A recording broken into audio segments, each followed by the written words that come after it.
Yo quisiera darles a todos y cada uno de ustedes la más cordial bienvenida a este ciclo de enseñanzas que hemos titulado El pecado y sus consecuencias en la vida del pecador. Al inicio no iba a ser tan largo este ciclo, pero el Señor ha querido que vayamos exponiendo algunas verdades para que las personas puedan entender realmente qué es lo que dice la Biblia al respecto o con respecto al pecado y las consecuencias en la vida del pecador.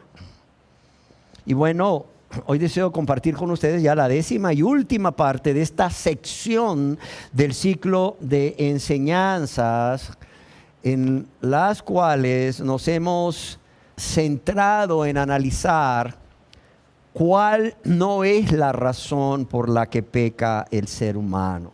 Yo creo que es importante que nos hubiésemos detenido todo el tiempo necesario para valorar o para analizar o meditar cuál no es la razón por la que peca el ser humano como parte de estas consecuencias que, bueno, como su título dice, el pecado y sus consecuencias en la vida del pecador. Y nos hemos estado refiriendo ampliamente a una razón, solo una.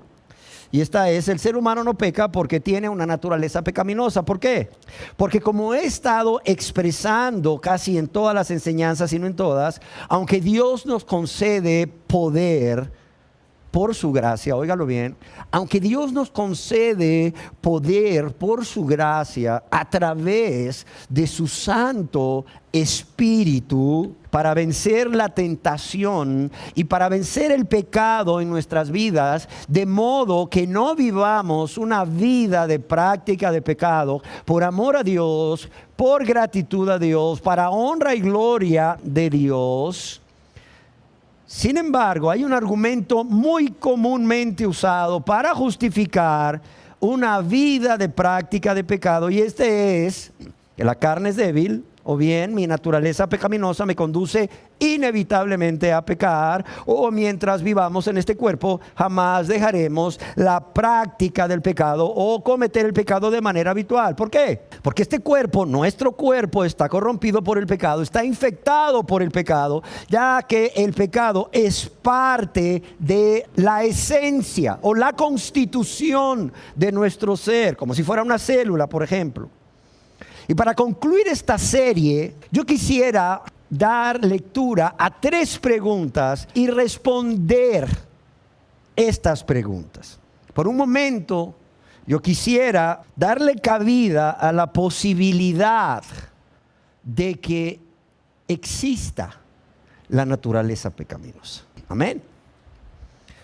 La primera pregunta es: ¿y qué si es verdad lo que enseñan los que creen esta doctrina o dogma de fe, que la persona peca porque el pecado, como decíamos, es parte de la fibra de nuestro ser, como ellos expresan, o que es parte de nuestra composición, espíritu, alma y cuerpo, de modo que el cuerpo físico es en sí pecaminoso, corrupto y malvado desde que el ser humano ha sido concebido en el vientre de su madre? Porque el pecado mora en el ser humano porque, como dicen ellos, es inherente o parte esencial y permanente de nuestro cuerpo, y esta naturaleza pecaminosa no se puede separar del cuerpo por ser parte de su naturaleza y conduce a todo ser humano inevitablemente a pecar. ¿Qué si esto es verdad?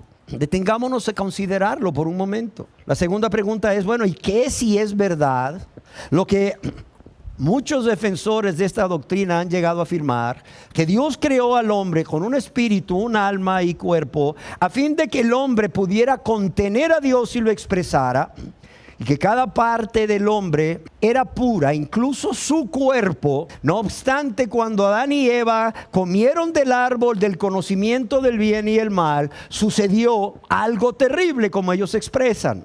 Tomaron la naturaleza pecaminosa del diablo y que Satanás, como el pecado personificado, está en la carne del hombre, haciendo su hogar allí, dominando al hombre y obligándolo a hacer lo que no le gusta. Y en tercer lugar, o la tercera pregunta, ¿y qué si es verdad que los gentiles de Éfeso, a quienes nos referíamos en nuestra enseñanza anterior, cuando estudiábamos el texto de Efesios capítulo 2, verso 3, junto con su contexto, qué tal si es verdad que los gentiles de Éfeso estaban muertos en sus delitos y pecados, estaban siguiendo la corriente de este mundo, los caminos de este mundo, estaban viviendo conforme al príncipe de la potestad del aire, es decir, Satanás,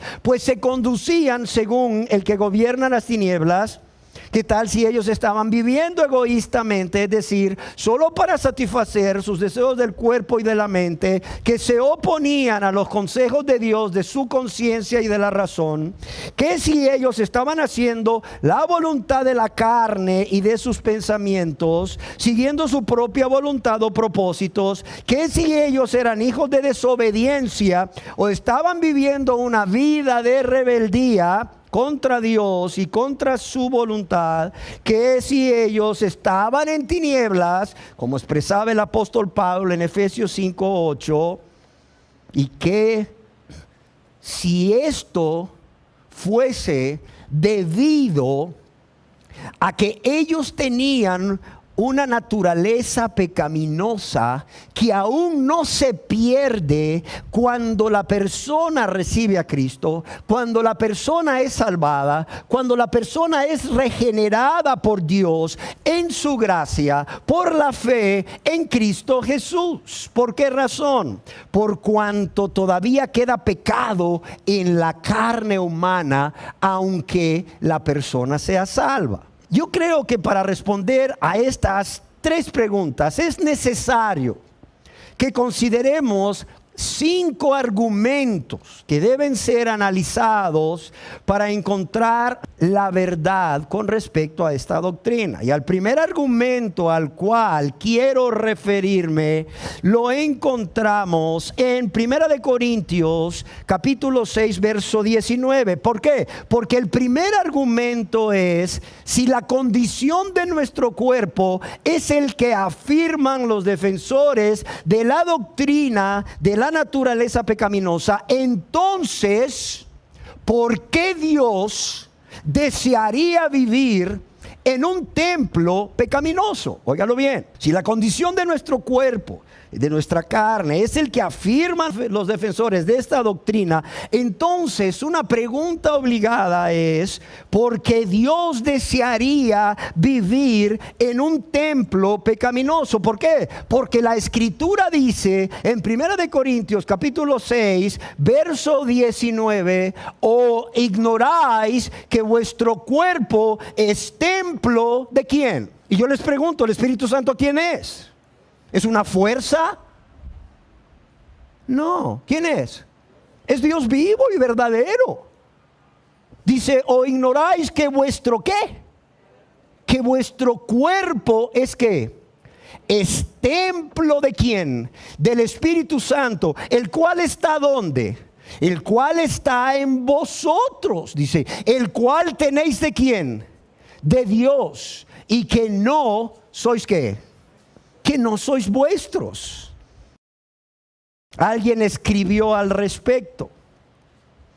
Una vez más, el apóstol Pablo recuerda a los cristianos de Corinto que el llamamiento de ellos, oiga bien, que el llamamiento de ellos era santo y digno.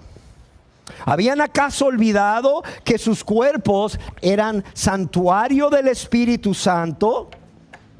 Dice este escritor, que es William MacDonald: esta es la solemne verdad de la Escritura. Oiga bien, esta es la solemne verdad de la Escritura, que cada creyente es habitado por el Espíritu de Dios. ¿Cómo podríamos jamás llegar a pensar en tomar un cuerpo donde mora el Espíritu y emplearlo para propósitos viles. Y continúa escribiendo MacDonald: no solo nuestro cuerpo es santuario del Espíritu Santo, sino que además no somos nuestros. Y entonces, ¿de quién somos? ¿De quién es nuestro cuerpo? John MacArthur escribe al respecto: el cuerpo del cristiano pertenece al Señor. El cuerpo del cristiano pertenece al Señor, citando ahí el contexto que es 1 Corintios capítulo 6, verso 13. Pero también MacArthur dice: el cuerpo del cristiano es un miembro de Cristo. Citando 1 Corintios capítulo 6, verso 15, en donde él dice: y no sabéis que vuestros cuerpos son miembros de Cristo. Pero también, continúa escribiendo MacArthur, es el templo del Espíritu Santo.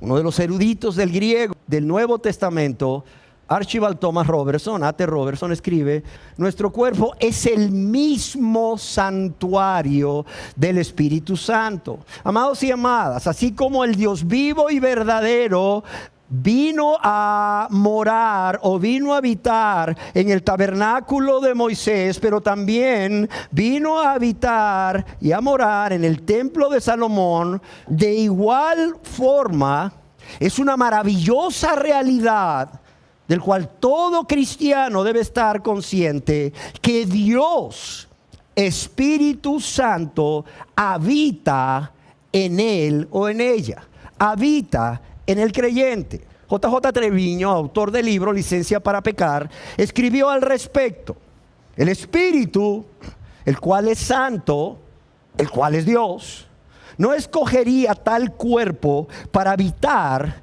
si fuera perverso.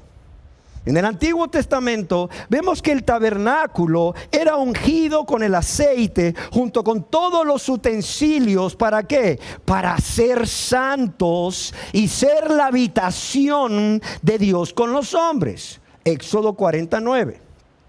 Si el cuerpo humano fuese pecaminoso, no moraría definitivamente el Espíritu Santo en él. ¿Por qué? Y esto lo digo yo, porque el Espíritu Santo es que es santo, punto.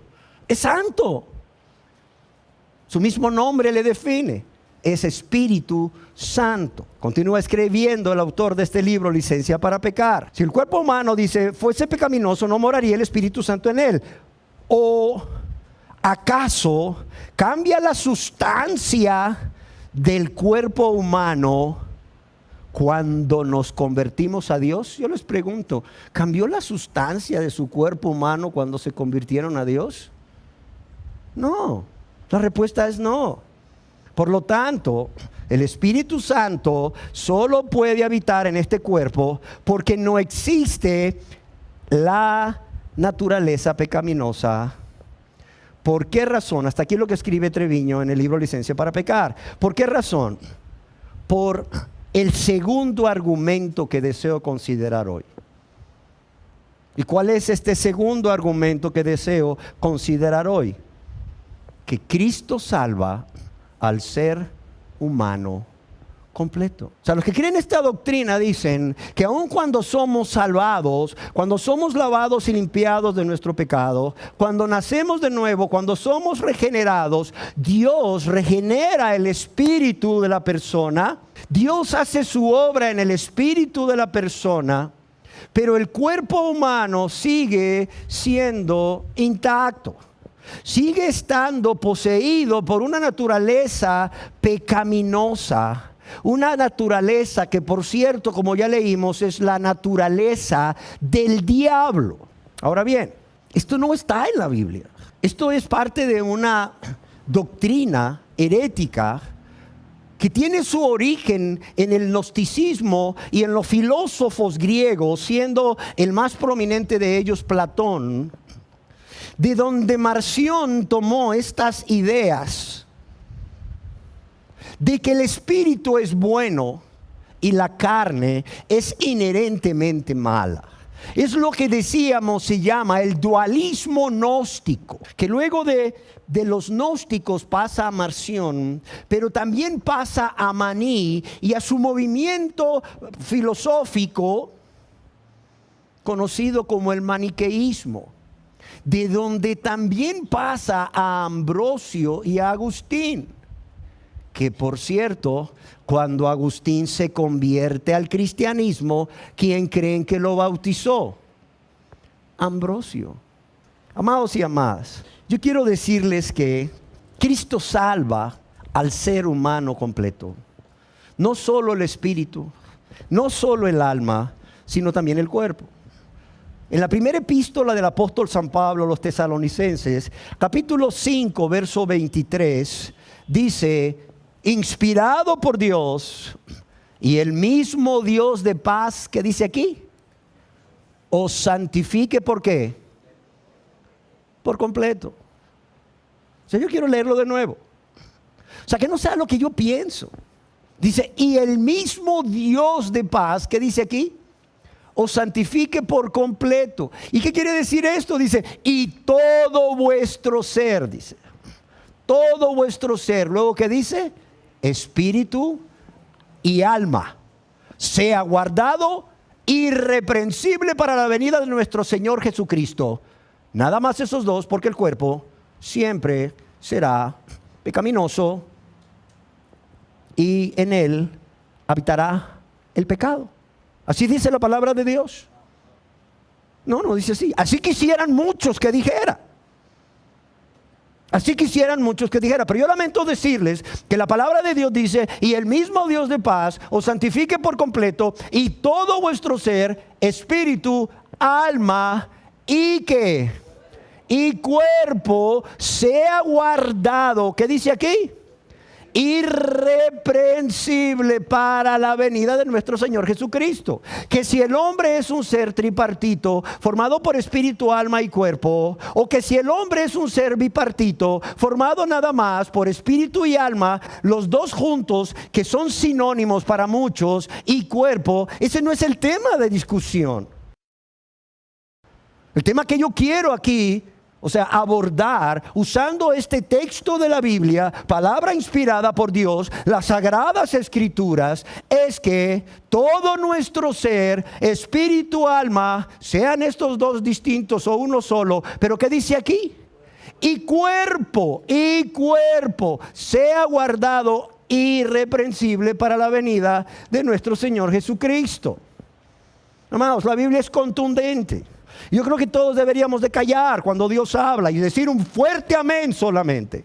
Amados, aquí el escritor inspirado por Dios está diciendo, está afirmando que la santificación del ser humano, es decir, cuando la persona se convierte a Dios, es lavada y limpiada de todos sus pecados, es regenerada, nace de nuevo y es santificada por Dios. La santificación se extiende a todas las partes de nuestro ser, espíritu, alma y cuerpo.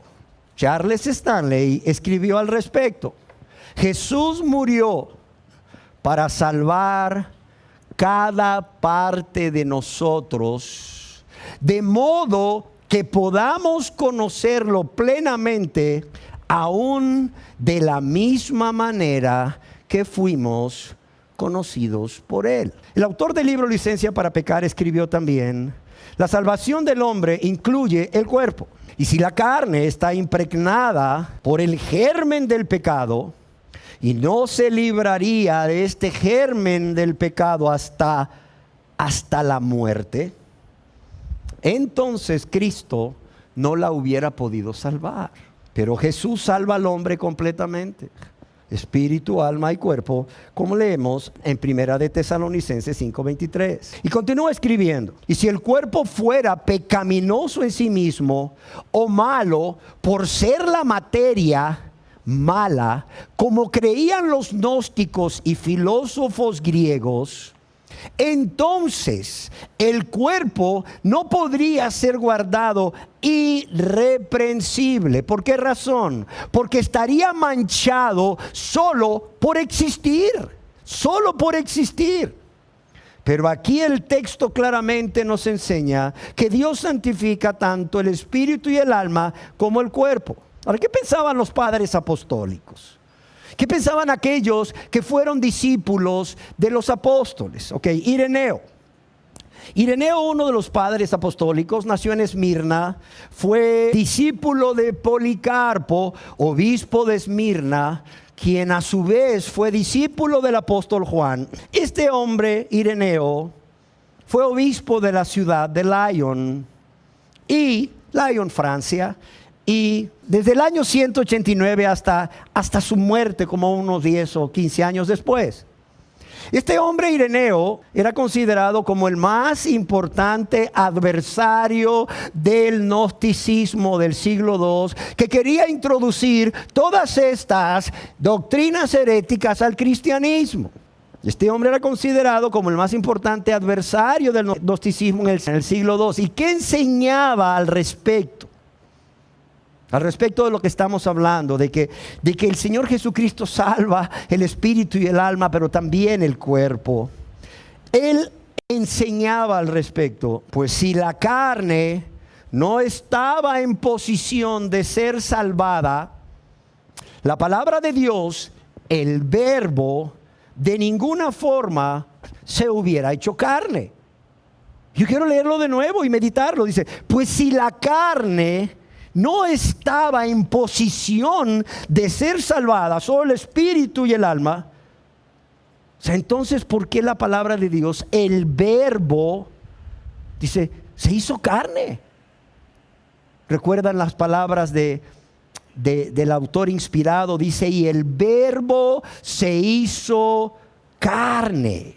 Amén. Y este hombre dice, si la carne no estaba en posición de ser salvada, la palabra de Dios, el verbo, de ninguna forma se hubiera hecho carne. Y es que este es el argumento, el tercer argumento que deseo considerar. Si Jesús tuvo un cuerpo igual al nuestro, si Jesús tuvo un cuerpo igual al de ustedes y el mío, ¿cómo entonces este cuerpo puede ser pecaminoso?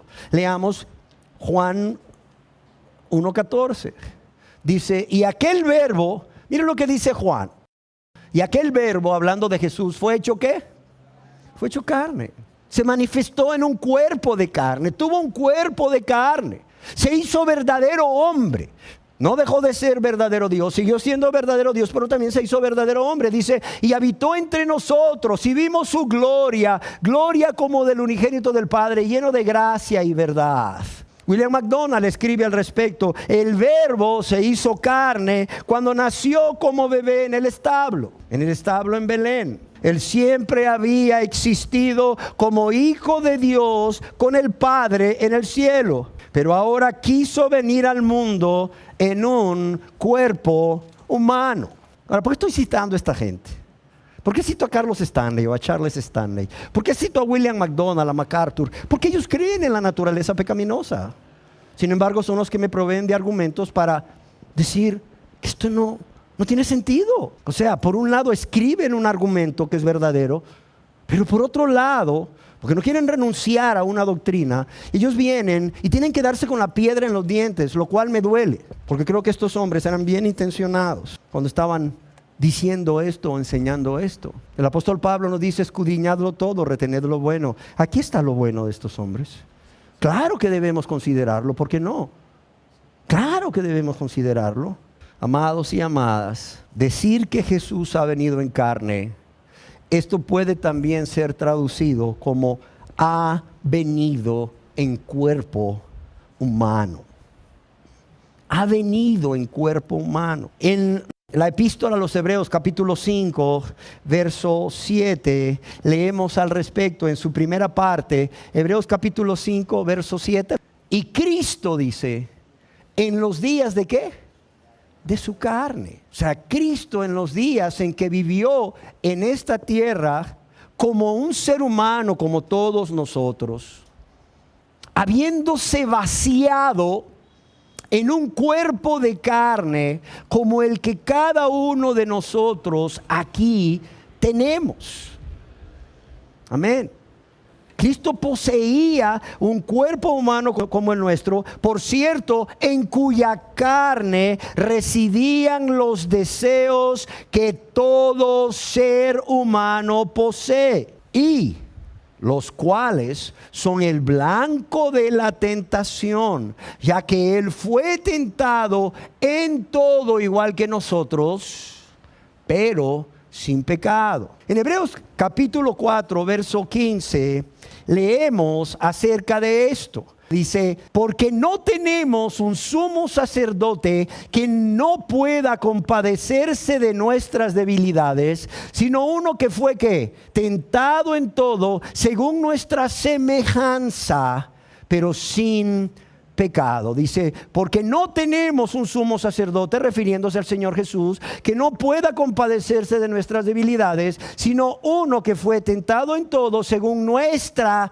semejanza, pero sin pecado.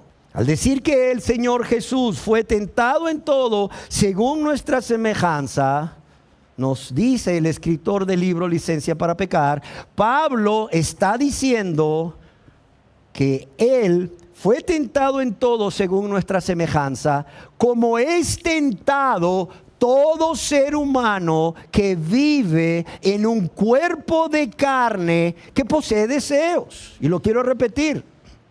Lo que él está diciendo es que Jesús, vivió en un cuerpo de carne que posee deseos y que por ello él fue tentado en todo, como todo ser humano.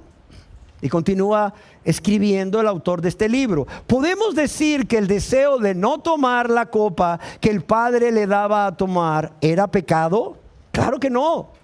Era solo una tentación y Cristo la venció.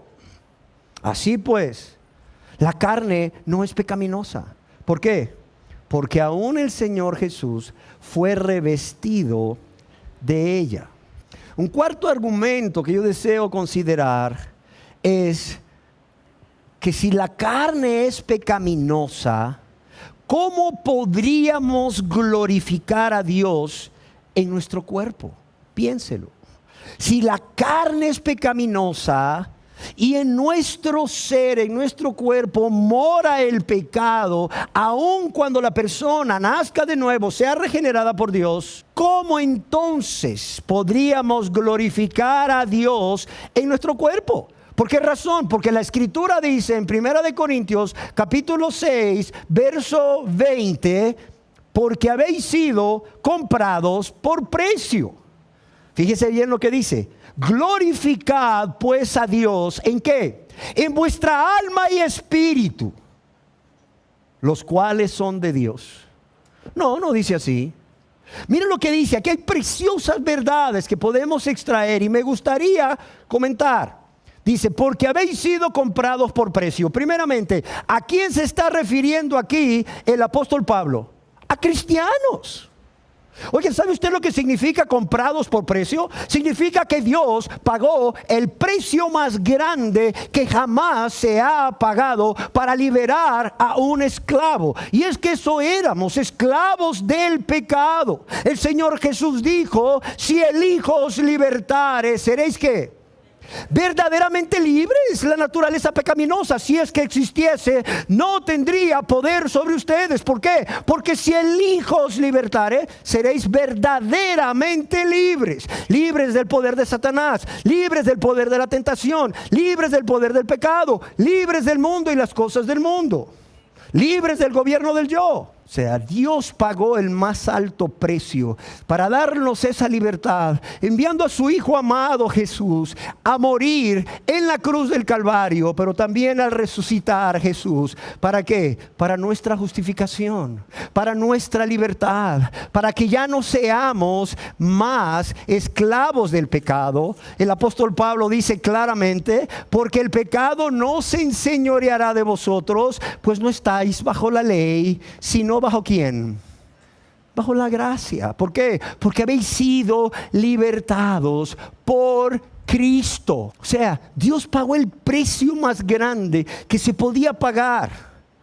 La vida misma del Señor Jesucristo muriendo en lugar nuestro en la cruz del Calvario, muriendo en lugar de ustedes, muriendo en mi lugar. ¿Para qué? Para recibir el castigo que debíamos recibir por haber pecado contra Dios una y otra vez, y por haber pecado contra nuestro prójimo, para pagar la deuda que teníamos con Dios por haber violado su ley una y otra vez, de manera consciente, de manera voluntaria, de manera egoísta. Amén. Veamos lo que dice el texto. Dice: porque habéis sido comprados por precio. Está hablando a cristianos. ¿Y qué les dice? Por cuanto habéis sido comprados por precio, lo menos que pueden hacer por Dios, que ha pagado tan grande precio, es que es glorificar a Dios. ¿En qué? En vuestro cuerpo y en vuestro espíritu, los cuales son ¿de quién? ¿De quién es el cuerpo? De Dios. ¿De quién es el espíritu? De Dios. No es cierto. El espíritu sí es de Dios, pero el cuerpo es de Satanás, porque el cuerpo está infectado, acuérdense bien, según estos teólogos, ¿con qué? Con la naturaleza ¿de quién? Del diablo. ¿Sí o no? Pero ¿qué dice Dios? No los teólogos, no yo. ¿Qué dice Dios? Porque habéis sido comprados por precio, glorificad pues a Dios. ¿En qué? En vuestro cuerpo y en vuestro espíritu, los cuales son de Dios. Punto. John MacArthur escribió: el propósito supremo del creyente es que es glorificar a Dios. ¿Estamos claros? Aún con MacArthur. El propósito supremo del creyente es glorificar a Dios. ¿Y qué significa glorificar a Dios? Es decir, darle la honra, darle la alabanza y darle la adoración que solo Dios merece de sus criaturas. ¿Cuánto más de aquellos que han sido redimidos por la sangre preciosa de Cristo, por la fe en el Señor Jesucristo? Entonces, dar gloria a Dios significa darle honor, darle alabanza y adoración. Pero también es reconocer su grandeza, pero también es exaltar sus atributos. Y permítanme mencionar algunos. El primero de ellos: amor, santidad, fidelidad, misericordia, gracia, majestad, soberanía, por mencionar algunos. Ahora yo pregunto: ¿cómo vamos a poder glorificar a Dios exaltando sus atributos en nuestro cuerpo si estamos continuamente cayendo en el pecado? ¿Cómo vamos a poder glorificar a un Dios de poder? ¿Cómo vamos a glorificar a un Dios que es santo, santo, santo y aborrece el pecado, si sus criaturas, aún sus redimidos, están viviendo en pecado? Amén. No podemos glorificar a Dios si nuestro cuerpo realmente está infectado por el pecado y nos obliga a pecar. ¿Por qué? Porque hay una naturaleza pecaminosa en nuestro cuerpo que irremediablemente nos lleva a pecar. Amados, si tenemos esta naturaleza pecaminosa, o la carne es pecaminosa, o nuestro cuerpo está corrompido y es malvado, entonces ¿cómo vamos a glorificar a Dios en nuestros cuerpos? No se podría, amados y amadas. No se puede. ¿Por qué? Porque Dios es santo, santo, santo. Y un quinto argumento es que si la carne o el cuerpo es pecaminoso, ¿por qué Dios nos manda a servirle con él? No solo a glorificarle, exaltarle, adorarle, darle honra, reconocer su grandeza, exaltar sus atributos, sino que Dios nos manda, y esto no es una sugerencia, Dios nos manda a servirle a él con nuestro cuerpo. En Romanos capítulo 6, verso 19, vamos a leer lo que el apóstol Pablo escribió. Y por cierto, ¿a quién está escribiendo? A cristianos de la ciudad de Roma. Y dice: hablo como humano por vuestra humana debilidad, que así como para iniquidad presentasteis vuestros miembros para servir ¿a qué? A la inmundicia y a la iniquidad, así ahora para santificación, ¿qué dice aquí? Presentad vuestros miembros para servir a la justicia. Y lo quiero leer. Dice, hablo como humano por vuestra humana debilidad, que así como para iniquidad presentasteis vuestros miembros para servir a la inmundicia y a la iniquidad, así ahora para santificación presentad vuestros miembros para servir a la justicia. Quiero decirles al respecto que así como el templo y los utensilios del templo eran santos, eran separados de todos los usos comunes y dedicados solamente al servicio de Dios, de la misma manera los cuerpos de los genuinos cristianos son santos y todos sus miembros deberían emplearse solamente al servicio de Dios. ¿Sí queda claro? Todos sabemos cómo estaba diseñado desde el tabernáculo y luego el templo que construyó Salomón y finalmente el templo que construyó Herodes. Así como el templo y todos los utensilios eran santos, separados de todos los usos comunes y dedicados, óigase bien, solamente al servicio de Dios, así los cuerpos de los genuinos cristianos, que somos templo del Espíritu Santo, son santos y todos sus miembros deberían emplearse en el servicio de Dios solamente. ¿Sí queda claro? El autor de Licencia para Pecar escribió al respecto. Pablo dice, hablo como humano, para recordarles que él era humano, no divino. Y les escribe por vuestra humana debilidad, aclarando que esas debilidades son los deseos que fueron por mucho tiempo estimulados en la vida de pecado pasada y que aún pueden ser fuertemente estimulados por la tentación. Y lo voy a repetir. Cuando el apóstol escribe por vuestra humana debilidad, o sea, esas debilidades son los deseos que fueron por mucho tiempo estimulados en la vida de pecado pasada, antes de convertirse a Dios estas personas, y que aún pueden ser fuertemente estimulados por la tentación. De aquí que el apóstol no dice que los miembros, es decir, el cuerpo, sean pecaminosos, sino que los podemos entregar voluntariamente al servicio de la iniquidad o aquello que viola la voluntad y la santa ley de Dios, así como entregarlos al servicio de la justicia, al servicio de la rectitud, es decir, lo que es agradable a Dios o conforme a su voluntad. Y si entregamos nuestros miembros al servicio de la justicia, obviamente, dice el autor de este libro, no hay pecado alguno. Además, vemos que nunca se nos dice que la acción sea santa y los miembros pecaminosos. Hasta aquí lo que escribió el autor.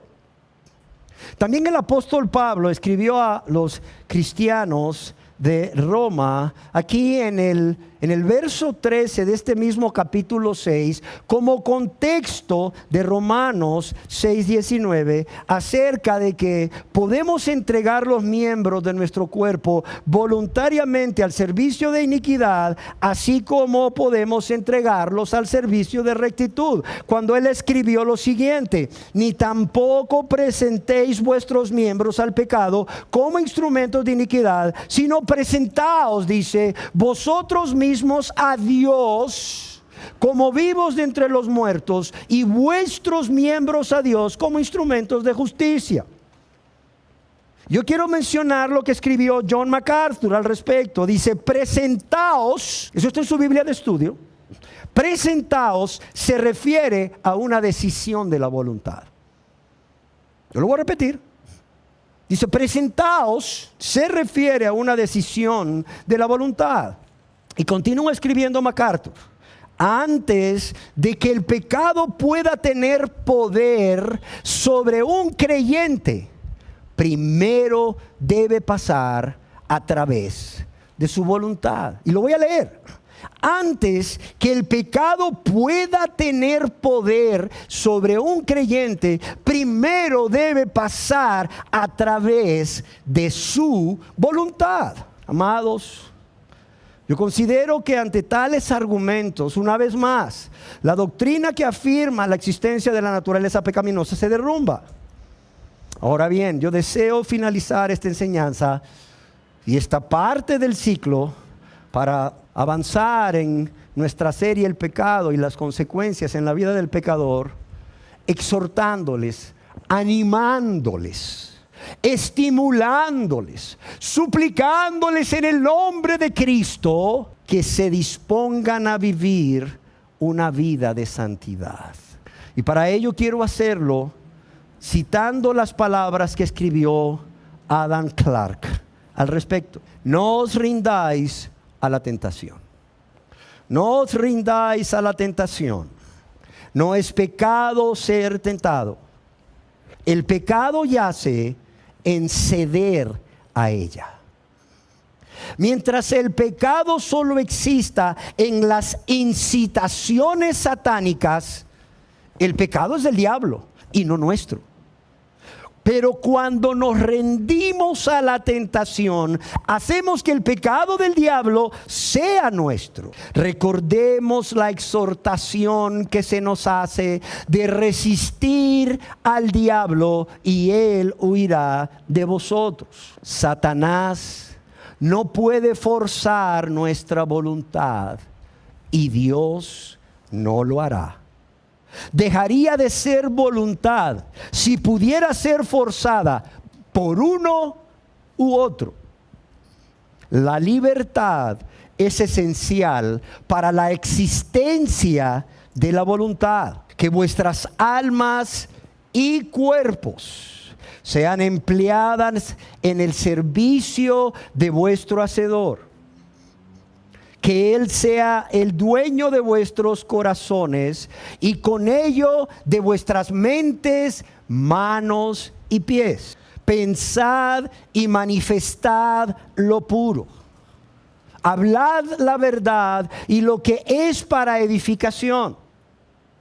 Obrad lo que es justo y bueno y andad con firmeza por el camino que guía a la eterna felicidad. Y concluye diciendo: sed santos por dentro y santos por fuera. Sed santos por dentro y sed santos por fuera. Oremos. Gracias, amado Dios, por tu misericordia manifestada una vez más al alumbrarnos con tu palabra. Que tu palabra penetre no solo en nuestras mentes, sino también, Señor, en nuestros corazones. Que tu palabra penetre en nuestros oídos para salvación de algunos y para consagración de otros, de los aquí presentes y los que escucharán estas enseñanzas por diversos medios. Padre, todo esto sea para la honra y la gloria tuya, Padre. Todo esto sea por amor a las almas, Señor. Y yo te lo pido en el nombre de tu Hijo amado Jesús, para que sea hecho. Amén.